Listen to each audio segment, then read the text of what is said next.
जय Shri Krishna. Dear friends, welcome to astrology guide one channel. वैदिक रतन ज्योतिष के इस चैनल में आपका स्वागत है। इस वीडियो में मैं आपके साथ चर्चा करने वाला हूं वैदिक रतन ज्योतिष के एक बहुत ही गुप्त और बहुत ही प्रभावशाली सूत्र के बारे में, जिसका जिक्र मैंने अब तक की किसी भी वीडियो में नहीं किया है कि जेमस्टोन प्रिस्क्राइब करने के लिए एक सबसे मुख्य सूत्र क्या होता है। मेरी अपनी नॉलेज में, अपनी लाइफ जर्नी के इस एक्सपीरियंस में जहां तक मुझे नॉलेज है, मार्केट में ऐसा कोई इंस्टीट्यूट नहीं है, ऐसा कोई कोर्स नहीं है जिसके अंदर आपको जेमस्टोन प्रिस्क्रिप्शन करना सिखाया जाता हो। एस्ट्रोलॉजी सीखने के लिए तो बहुत कोर्स है बाजार के अंदर, लेकिन जेमस्टोन कौन सा धारण करना चाहिए इसका कोई इंस्टीट्यूट नहीं है, इसका कोई कोर्स नहीं है बाजार के अंदर। As per my knowledge, as per my research work, generally बाजार के अंदर जो सॉफ्टवेयर, जो ऐप एस्ट्रोलॉजी की मैंने देखी है, मैंने तो ये पाया कि उनके अंदर इसके एक स्टैंडर्ड फार्मूला फिट हो रखा है। और वो आप चाहे एक कुंडली बना के देख लो, चाहे आप 100 जन्म कुंडलियां क्रिएट करके उसको देख लो, वो स्टैंडर्ड ये दिखाएगा। लग्नेश का रत्न पहन लो, पंचमेश पंचम भाव के स्वामी का रत्न पहन लो, और नवमेश 9वें भाव के स्वामी का रत्न पहन लो। और वेट क्या प्रिस्क्राइब करेगा?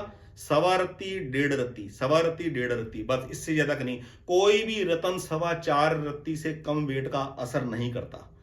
तो आज मैं वैदिक रतन ज्योतिष के आपको उस सूत्र के बारे में बताऊंगा जिसके बेस के ऊपर वैदिक रतन ज्योतिष के तहत किसी आदमी को जेमस्टोन प्रिस्क्राइब किया जाता है। पहली बात, जेमस्टोन प्रिस्क्रिप्शन तभी की जाती है यदि जन्म कुंडली के अंदर लगन भाव का स्वामी, सुख भाव का स्वामी, नवम भाव का स्वामी, भाग्य भाव का स्वामी, कर्म भाव का स्वामी, या फिर पंचम भाव का स्वामी एवरेज से बिलो कंडीशन में हो। जब लग्नेश, सुखेश, भागेश, कर्मेश और पंचमेश ये एवरेज से बिलो कंडीशन में होते हैं तो जीवन के अंदर अड़चन लगती है। उस बाधा निवारण के लिए इन पांचों में से किसी एक का या दो का रत्न धारण करना बनता है उस बाधा निवारण के लिए। जन्म कुंडली के अंदर इसको कहते हैं ग्रह दोष निवारण का आपने हल ढूंढ लिया। तो यदि आपका इंटरेस्ट एस्ट्रोलॉजी में है, जेमस्टोन में है, तो ये वीडियो आपके लिए कारगर सिद्ध होने वाली है। जनरली बाजार में एस्ट्रोलॉजी पैसा कमाने का धंधा बन गया है और लोग इसको प्रोफेशनल अडॉप्ट करते हैं। बहुत कम कम उम्र के लोग एस्ट्रोलॉजी पढ़कर, एस्ट्रोलॉजी सीखकर प्रिस्क्रिप्शन करते हैं और मन चाहे तरीके से लोगों को जेम्स प्रिस्क्राइब करते हैं और अपने जेमस्टोन बेचते हैं। मेरा मेन उद्देश्य जेमस्टोन बेचना किसी को नहीं है, मैं सिर्फ कंसल्टेशन प्रोवाइड करता हूं। लोग ज्यादातर रत्न धारण करते हैं चंद्र राशि के हिसाब से, सूर्य राशि के हिसाब से। कभी भी जन्म कुंडली में चंद्र राशि के हिसाब से और सूर्य राशि के हिसाब से रत्न धारण नहीं करने चाहिए। रत्न धारण किया जाता है वैदिक रत्न ज्योतिष का सबसे मूल मुख्य सूत्र मैं आपको बता रहा हूं। जन्म कुंडली का विश्लेषण कर केवल और केवल रत्न ग्रह की मूल त्रिकोण राशि को ध्यान में रखकर ही प्रिस्क्राइब किया जाता है। यह सबसे गुप्त, सबसे रहस्यमयी और सबसे प्रभावशाली सूत्र है। रहस्यमय और गुप्त वर्ड मैं इसलिए यूज कर रहा हूं, सुनने में तो बड़ी नॉर्मल बात लग रही है कि किसी भी ग्रह की मूल त्रिकोण राशि को ध्यान में रखकर जेम प्रिस्क्राइब किया था, लेकिन बाजार में ये लोग इस बात को जानने वाले बहुत कम लोग हैं। ये तो मेरे को गुरु विद्या के माध्यम से व्यक्तिगत रूप पर किसी से ये धरोहर प्राप्त हो गई है, और जिनसे ये धरोहर मुझे प्राप्त हुई है उनके सगे, उनके अपने सपुत्र ने अपने पिताजी से ये विद्या नहीं सीख पाए वो, लेकिन ईश्वर की कृपा से मुझे विद्या प्राप्त हुई है। इसलिए जो लोग कंसल्टेशन मुझसे लेते हैं, मैं सही जेमस्टोन यदि आवश्यक हो प्रिस्क्राइब करता हूं और इस चीज को अपने ऊपर भी अप्लाई करता हूं, जिस बात को मैं कई वीडियोस में ये वाली बात बोल चुका हूं। तो चलिए वीडियो की शुरुआत करते हैं। फॉर एग्जाम्पल मेष लगन की जन्म कुंडली लगी हुई है। हम क्या कहते हैं कि यदि जन्म कुंडली के अंदर चंद्र जिस भी राशि के ऊपर बैठे वो व्यक्ति की जन्म राशि कहलाती है। फॉर एग्जाम्पल मेष लगन की जन्म कुंडली है, यदि चंद्र 1 नंबर पे बैठेंगे तो हम कहेंगे इस व्यक्ति की मेष राशि है। तो वो आदमी क्या करता है, मेष राशि के हिसाब से, क्योंकि मेष राशि के स्वामी मंगल है, तो मंगल का रत्न लाल मूंगा धारण कर लेता है, इस कारण वो लाल मूंगा धारण कर लेगा। ऐसे रत्न कभी भी धारण नहीं करना चाहिए। फॉर एग्जाम्पल मान लीजिए मेष लगन की जन्म कुंडली है और चंद्र की जो लोकेशन है, चंद्र की पोजीशन शुक्र की राशि के ऊपर है, तुला राशि के ऊपर चंद्र बैठा है, तो हम कहेंगे इस व्यक्ति की जन्म राशि तुला है। ये व्यक्ति तुला राशि का रत्न पहन लेगा, हीरा पहन लेगा। हीरा नहीं पहनेगा तो सफेद पुखराज पहन लेगा, सफेद पुखराज नहीं पहनेगा तो ओपल पहन लेगा। इस प्रकार से सब्स्टिट्यूट रत्न पहन लेगा, जिरकन पहन लेगा, बिल्कुल टोटली रॉन्ग है। वैदिक रत्न ज्योतिष के हिसाब से हम इसका खंडन करते हैं, ये सही तरीका नहीं है। जिसने जो पहनना है वो तो आजाद है पहनने के लिए, हम किसी को रोक नहीं सकते। लेकिन वैदिक रत्न ज्योतिष के हिसाब से रत्न का निर्णय ऐसे नहीं किया जाता। वेस्टर्न एस्ट्रोलॉजी के अंदर वो बताते हैं सूर्य इस डेट से लेकर इस डेट तक मेष राशि में भ्रमण करते हैं, फलाना डेट से लेकर फलाना डेट तक वो वृष राशि में ट्रेवल करते हैं। तो जिनका जन्म उस डेट पीरियड के बीच में हुआ है उसकी वो सूर्य राशि हो गई, सन साइन उसका वो हो गया, वो आदमी उस हिसाब से जेमस्टोन चूज करते हैं। रत्न ऐसे धारण नहीं किया जाता।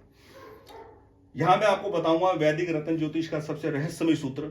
हमेशा जीवन के अंदर रत्न धारण करने के लिए अपना लगन देखना चाहिए, मेरा लगन क्या है। और लग्नेश, सुखेश, भागेश, कर्मेश और पंचमेश, इन 5 भावों में देखना चाहिए कौन सी राशि पड़ी हुई है, कौन सी राशि पड़ रही है। हमने जो भी रत्न धारण करना है उस ग्रह की मूल त्रिकोण राशि किस भाव में पड़ती है, यह मैटर करेगा रत्न धारण करने के लिए, सबसे इंपॉर्टेंट है। 2-3 एग्जांपल लेकर हम बात करते हैं। फॉर एग्जांपल सूर्य की बात करते हैं। सूर्य और चंद्र ये दोनों ग्रह ऐसे हैं, सूर्य और चंद्र ये 2 ग्रह ऐसे हैं जिनकी एक एक राशि होती है। चंद्र की राशि कर्क और सूर्य की राशि सिंह। और मूल त्रिकोण राशि ग्रह की हमेशा अपनी ही होती है, दूसरी नहीं होती। कैसे? फॉर एग्जांपल लोग इन चक्करों में पड़े रहते हैं, मेरा ग्रह उच्च का है, मेरा ग्रह नीच का है, मेरा ग्रह उच्च का है लेकिन मेरे को वैसे रिजल्ट नहीं आ रहे, तो मैं क्या रत्न पहनूं कि ना पहनूं। मेरा ये वाला ग्रह है, मंगल ग्रह नीच का हो गया, क्या मैं रत्न पहनूं कि ना पहनूं।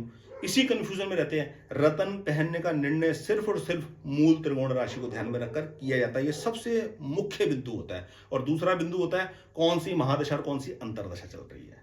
ठीक है। फॉर एग्जाम्पल यदि सूर्य का रत्न माणिक धारण करना है तो हम ये देखेंगे, क्योंकि सूर्य के उच्च की राशि, यदि सूर्य जन्म कुंडली के अंदर मेष राशि के ऊपर बैठे हुए होंगे तो हम कहेंगे सूर्य उच्च का है। मंगल की राशि मेष राशि के ऊपर इस भाव में यदि सूर्य बैठे हुए होंगे तो हम कहेंगे सूर्य उच्च के है। और यदि सूर्य तुला राशि के ऊपर बैठे हुए होंगे, अपने शत्रु शुक्र की राशि तुला के ऊपर बैठे होंगे, तो हम कहेंगे सूर्य नीच के हैं। तो आदमी इसी कंफ्यूजन में होता है, मेरा सूर्य नीच का है, मैं माणिक पहनूं कि ना पहनूं। मेरा सूर्य उच्च का है पर मेरी कोई एडमिनिस्ट्रेटिव जॉब नहीं लग रही, मैं गवर्नमेंट जॉब क्वालिफाई नहीं कर पा रहा, मेरे को रिजल्ट नहीं आ रहा, क्या मैं माणिक पहनूं कि ना पहनूं। ऐसे निर्णय नहीं होता। माणिक पहनने का निर्णय इस बात के ऊपर होगा कि आपका लगन क्या है और सूर्य की मूल त्रिकोण राशि, उसकी स्वयं की राशि सिंह राशि जन्म कुंडली की किस भाव में है, इस बात के ऊपर निर्णय होता है। अब मैं सूर्य और चंद्र के अलावा बात करता हूं, क्योंकि सूर्य और चंद्र ऐसे ग्रह हैं जिनकी केवल एक ही राशि होती है। मंगल की बात करते हैं।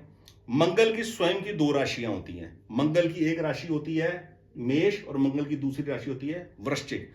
जो वृश्चिक राशि है मंगल की वो नॉर्मल राशि है, मंगल की मूल त्रिकोण राशि है मेष। मंगल जन्म कुंडली के अंदर उच्च के कहलाते हैं मकर राशि के ऊपर।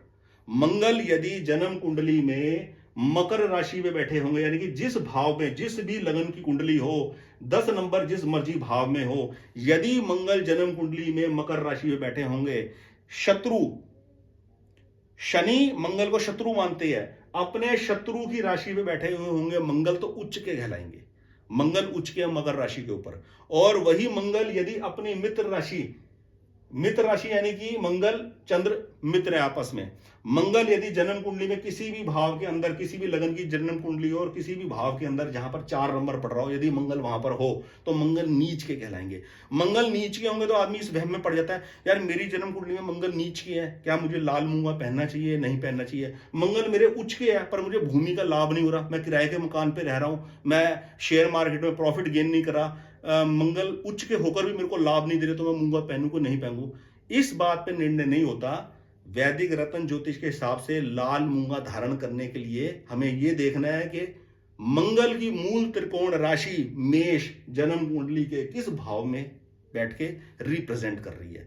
मूल त्रिकोण राशि को आधार माना जाता है रत्न धारण करने का निर्णय। तो मंगल की जो मूल त्रिकोण राशि है वो वृश्चिक और मेष में से वो मेष है। तो मेष राशि को देखेंगे, मेष राशि कहां बैठी पड़ी हुई है, क्या लगन है, मेष राशि का नंबर किस भाव में पड़ा है। हमेशा नेचुरल जेमस्टोन धारण करने के लिए मूल त्रिकोण राशि को केंद्र बिंदु माना जाता है। ऐसी एग्जांपल ले लेते हैं, गुरु का रत्न धारण करना है, पुखरास, पीला पुखरास धारण करना है, तो गुरु की 2 राशियां कौन कौन सी है, धनु और मीन। धनु राशि और मीन राशि दोनों गुरु की राशि है। मीन जो है गुरु की नॉर्मल राशि है, धनु जो है वो गुरु की मूल त्रिकोण राशि है। ठीक है, अब हम बात करेंगे कि गुरु जन्म कुंडली के अंदर यदि मकर राशि में बैठ जाए, कोई भी लगन हो जन्म कुंडली के किसी भी भाव में 10 नंबर जहां पड़ रहा है, यदि वहां गुरु लोकेटेड हो गए तो कहेंगे गुरु नीच के हो गए। देव गुरु बृहस्पति इस जन्म कुंडली में नीच के, मेरे गुरु जो है वो नीच के, यानी कि वो मकर राशि में बैठे हैं। आदमी वहम करेगा, यार मैं पुखराज पहनूं कि ना पहनूं, वो एक अलग मैटर है। वो एक अलग मैटर है कि नीच का ग्रह होने से जीवन के अंदर क्या प्रॉब्लम फेस कर रहा है आदमी, वो कंसल्ट करके किसी निष्कर्ष तक पहुंचा जाएगा। ठीक है, गुरु जो है वो मेरे नीच के हो गए, इसलिए मैं पुखराज पहनूं, केवल इसलिए पुखराज नहीं पहना जाएगा। और गुरु जन्म कुंडली के अंदर यदि कर्क राशि के ऊपर है, चंद्र की राशि के ऊपर है, तो गुरु उच्च के कहलाएंगे। गुरु उच्च के इस जन्म कुंडली अंदर, क्योंकि वो कर्क राशि के ऊपर बैठे हैं। इन दोनों ही बातों को ध्यान में रखकर पुखराज धारण नहीं किया जाएगा। पुखराज धारण करते वक्त इस बात को ध्यान दिया जाएगा, वैदिक रत्न ज्योतिष का सूत्र ये कहता है, यदि जीवन में पुखराज धारण करने की आप सोच रहे हो तो ये देखा जाएगा कि गुरु की दोनों राशियों में से मूल त्रिकोण कौन सी है, धनु राशि।